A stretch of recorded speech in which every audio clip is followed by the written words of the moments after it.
Hi everyone. Today I will be presenting Module 3 of Physics for Computer Technology, which is Photonics. My focus will be on laser.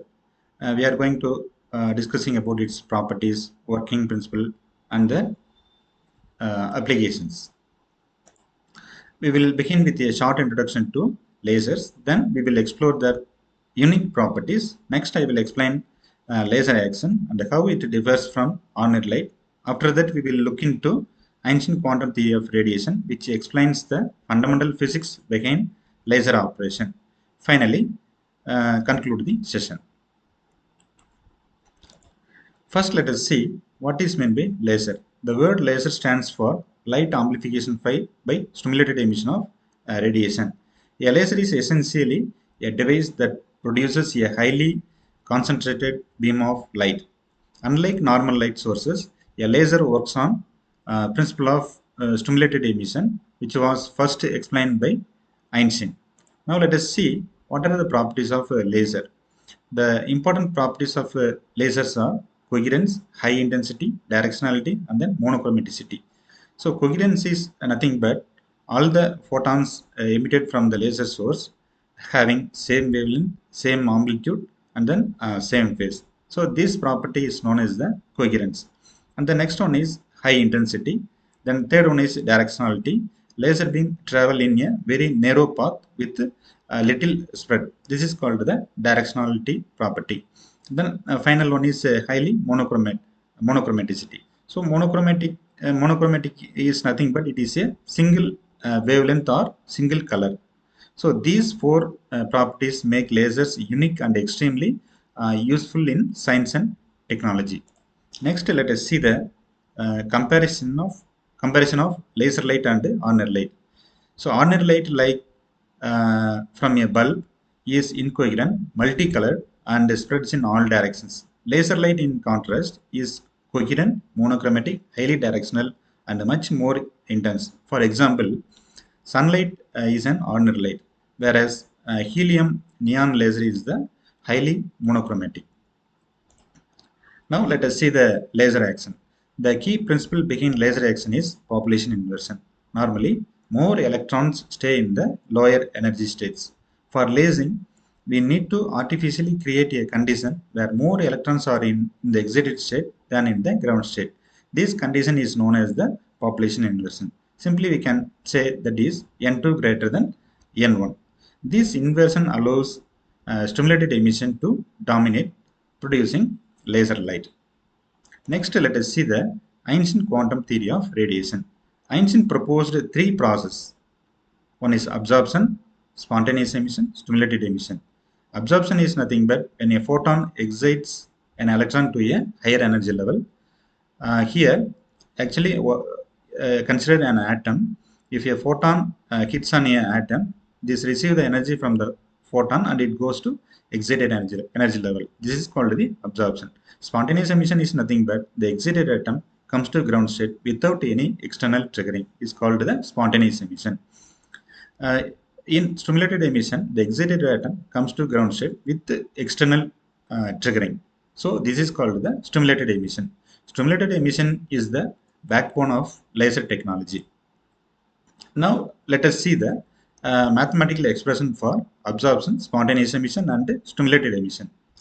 Here, in the rate of absorption, that is R12, is directly proportional to rho v into N1, and then R12 equal to B12 into rho v into N1. Here rho v is the density of incident photon, and then N1 is the number of atoms in the ground state. So we can write this R12 equal to B12 into rho v into N1. So the B12 is the probability constant, and then N1 is the number of atoms in the ground state. Next, let us see the spontaneous emission, that is R21 spontaneous emission, that is equal to A21 into N2. Then next one is stimulated emission, that is R21 stimulated emission, that is equal to B21 rho v into N2. So B21 is the probability constant, rho v is the density of incident photon in the excited energy level, and then N2 is the number of atoms in the excited energy level.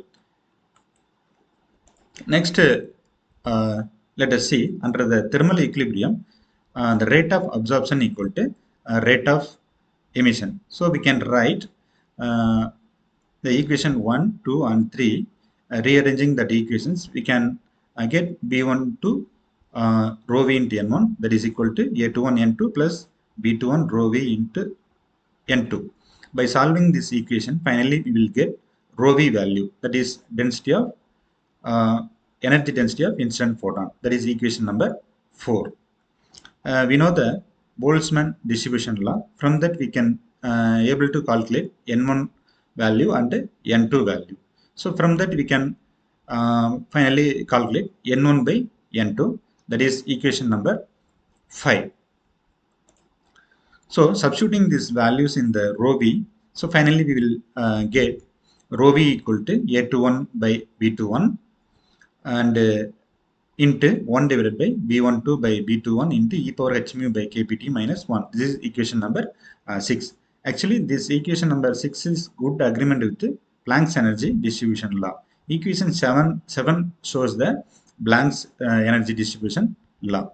By comparing equation 6 and 7, we will get B12 equal to B21 equal to B and A21 by B21 equal to 8 by h mu cube by c cube.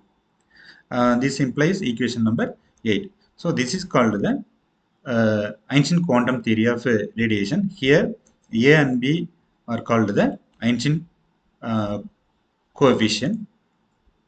The constants A and B are called as Einstein coefficient actually. So which accounts for spontaneous and stimulated emission probabilities. Next we will see the ratio of magnitude of stimulated to spontaneous emission. That is from equation 1, 2 and 3 we can able to get the stimulated emission value and then spontaneous emission value. So by solving this, finally we will get R equal to B21 by A21 into rho V. Generally spontaneous emission is more predominant in the optical region. To increase the number of coherent photons, stimulated emission should dominate over spontaneous emission. To achieve this, an artificial condition called population inversion is very important. So from the Einstein quantum theory, we can able to understand the stimulated emission should be dominant compared to the spontaneous emission. Then only we can able to get the laser beam. So this is about the Einstein quantum theory of radiation. Finally, I am coming to the conclusion. So in this video lecture, we have discussed what is meant by laser, what is the properties of laser, and then comparison of Horner light and laser light. And then finally, we have discussed Einstein quantum theory of radiation, which is very important concept, how the lasers can be produced from certain materials. In the coming videos, I am going to explain the types of lasers. So with this, I am concluding this session. Thank you for watching this video. Thank you.